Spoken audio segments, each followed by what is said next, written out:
সূর্যের আলোয় মোড়ানো মেয়ে। দক্ষিণ কোরিয়ার পাহাড়ি এক ছোট্ট শহরে বসবাস করত সৌলভী, এক রহস্যময়ী মেয়ে। তার ত্বক ছিল সূর্যের আলোয় মোড়ানো, চুলগুলো যেন সোনার রশ্মির মতো ঝলমল করত। গ্রামের বয়স্করা তাকে বলতো সূর্যকন্যা, কারণ সে যখন হাসতো মনে হতো চারপাশটা আলোয় ভরে উঠেছে। সৌলভী প্রকৃতি ভালোবাসত, বিশেষ করে গোধূলির সময় পাহাড়ের চূড়ায় বসে সূর্যাস্ত দেখা। তার মনে বিশ্বাস ছিল সূর্যের আলো একদিন এমন কেউ আসবে যে তার হৃদয় জয় করবে। একদিন দক্ষিণ কোরিয়ার জনপ্রিয় মিউজিক ব্যান্ড বিটিএস এর মেম্বার জাংকুক ছুটিতে সেই পাহাড়ি শহরের নির্জনতা আর প্রাকৃতিক সৌন্দর্য উপভোগ করতে চেয়েছিল সে। ভাগ্যক্রমে এক বিকেলে পাহাড়ের চূড়ায় সে সৌলভীকে দেখতে পেল। সৌলভীর সৌন্দর্য আর উজ্জ্বল হাসি দেখে জাংকুক হতবাক হয়ে গেল। সে কখনো কারোর মধ্যে এত প্রাণবন্ত আলো দেখেনি। সে ধীরে ধীরে কাছে গিয়ে বলল, তুমি কি সবসময় এমন উজ্জ্বল থাকো? সৌলভী অবাক হয়ে তাকালো। তার সামনে স্বয়ং জীবন জাংকুক। আলো কি কখনো নিভে যায়? সৌলভী মিষ্টি হেসে জবাব দিল।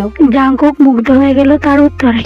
পরবর্তী কয়েকদিন জাংকুক আর সৌলভী একসঙ্গে সময় কাটাতে লাগলো। তারা গোধূলি দেখতো, রাতের আকাশে তারা গুনত আর মনের অজানা কথাগুলো ভাগ করে নিত। জাংকুক অনুভব করলো সৌলভীর মধ্যে এক ধরনের শান্তি আছে যা তাকে ব্যস্ত জীবন থেকে মুক্তি দেয়। এক রাতে পূর্ণিমার আলোয় সৌলভীর হাত ধরে জাংকুক বলল, তুমি কি জানো তোমার সাথে সময় কাটানো আমার জীবনের সবচেয়ে সুন্দর অনুভূতি? সৌলভী লাজুক হেসে বলল, তবে তুমি কি আমার সাথে সূর্যের মতো সারা জীবন জ্বলতে চাও? জাংকুক চোখে গভীর ভালোবাসা নিয়ে বলল, তোমার আলোয় আমি কখনো ক্লান্ত হব না। তুমি যদি চাও তবে আমি চিরকাল তোমার পাশে থাকবো। সৌলভীর চোখে আনন্দের অশ্রু টলমল করলো। সে জানতো এই ভালোবাসা তার জীবনের শ্রেষ্ঠ উপহার। সূর্যাস্তের প্রতিশ্রুতি। পরের দিন সূর্যাস্তের সময় জাংকুক সৌলভীর সামনে হাঁটু গেড়ে বসলো এবং বলল, আমি চাই তুমি আমার জীবনের সূর্য হয়ে থেকো। তুমি কি আমার সাথে চিরদিন থাকবে? সৌলভী কোনো কথা না বলে জাংকুকের হাত শক্ত করে ধরলো। তাদের ভালোবাসা সূর্যের মতো চিরন্তন হয়ে রইল, একটি উজ্জ্বল আলো যা কখনো নিভে যাবে না।